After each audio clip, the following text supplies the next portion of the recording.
到 Sabrina 老师说故事，请记得订阅、按赞及分享哦。小朋友好，我是 Sabrina 老师。中秋节快到了，有听过中秋节相关的故事吗？从今天开始 ，Sabrina 老师要来说说有关中秋节的好玩故事。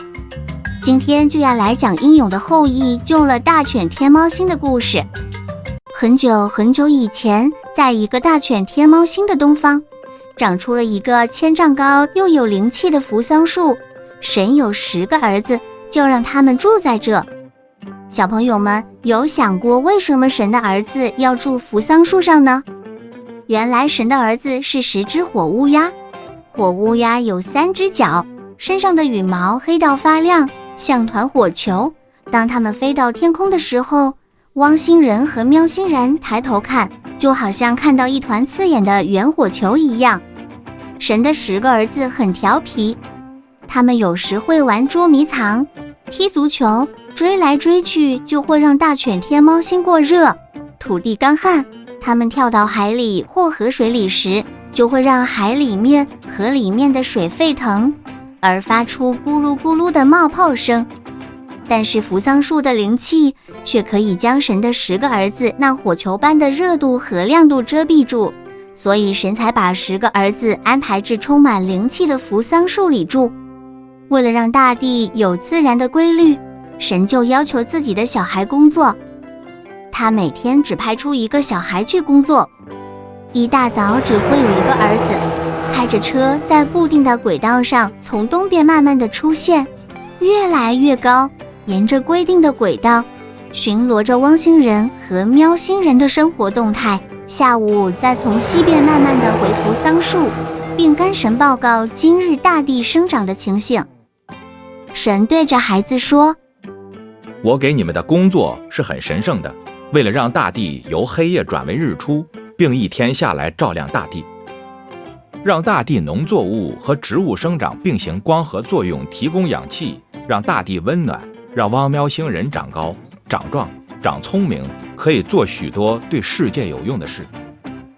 所以10个孩子很听话地把这工作每天每日地完成。一天，神要出远门办事，把10个孩子叫来跟前。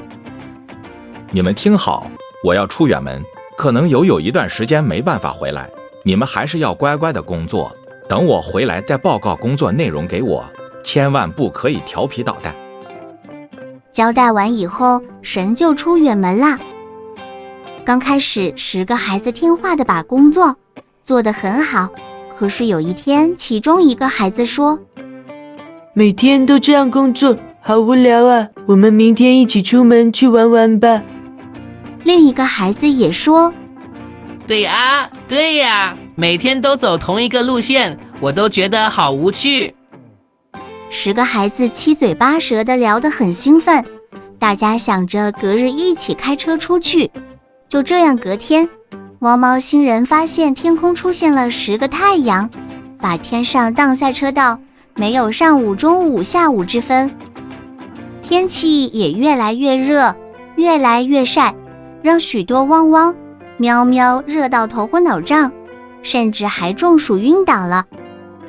10个孩子没人管，索性都不回家了。月儿娘娘也就没法出门，坐在家里干着急。天空24小时都是热滚滚，也不知道为何凉爽的晚上都不来了。河水干了，鱼烤香了，植物因缺水都干旱了，动物没水，没食物可以吃喝，大地上开始有人饿死，有疾病产生，老人、孩子都相继死去。汪猫星人就想办法躲避灾害，寻找水源，看到天上10颗太阳都苦不堪言。汪星人里有一只狗叫做后羿，他是一个部落里的神射手，他力大无穷，剑法更是百发百中。后羿看着苦不堪言居民说，我一定会想办法把10颗太阳解决掉，还大地一个自然的规律。于是后羿去山里铸造了一把巨大的弓，又打造了10支锋利的长剑。然后带着弓箭前往充满灵气的扶桑树前进，穿越一片片烧得漆黑的山林，过了一条条的干固的河流，终于来到扶桑树边的高山上。后羿登上山顶，举起他自己铸造的弓，架上锋利长箭，瞄准一只火乌鸦，咻的一声，利箭结结实实地射下一只火乌鸦。又快速的第二次举弓，后羿将2只火乌鸦射下来，所有人大声欢呼，一下子少了3颗太阳，大地也因此凉爽些。火乌鸦开始发现不对劲，纷纷看向后羿，生气地对后羿说：你怎可以射杀我的兄弟们？我们是神的儿子，你不怕神会降罪于你？后羿举起第3次弓箭，生气地大喊：你们伤了神创造的大地，神如果知道了，一定也会生气。只要你们快回去，我就不再射杀。此时火乌鸦被激怒了，为了帮兄弟报仇，开始对着后羿喷射着火焰。后羿又快速地将3只火乌鸦射下来。现在天上剩下4只火乌鸦，它们气急败坏地一直对准后羿喷射火焰。后羿忍住身上的灼热，再次举起弓箭，咻，3只火乌鸦又被射下来了。此时有一位猫星人，名字叫嫦娥的美女，气喘吁吁地登上山顶，跑到后羿身旁说：火乌鸦是神的儿子，你把他们全射完了，神会对你发脾气的，到时候我们也全都要遭殃了。后羿对着最后一只火乌鸦大喊：这片土地都需要太阳，如果你每天清晨升起，中午置顶，下午落下，按照大自然规律为我们贡献光和热，我就不射杀你。最后一只火乌鸦吓到了，而赶忙答应。隔天火乌鸦乖乖的工作，每天照着应该走的轨道，晚上与月娘娘交换。从此后羿成为所有汪星人和猫星人的英雄。猫星人的国王说：为了感谢后羿，我们把最美丽的公主嫦娥嫁给你，因为你让这片土地逐渐复苏，就让汪猫联姻。于是这个英雄事迹在汪喵星球成为一段佳话，并流传千古。小朋友，故事讲完了，是不是很有趣呢？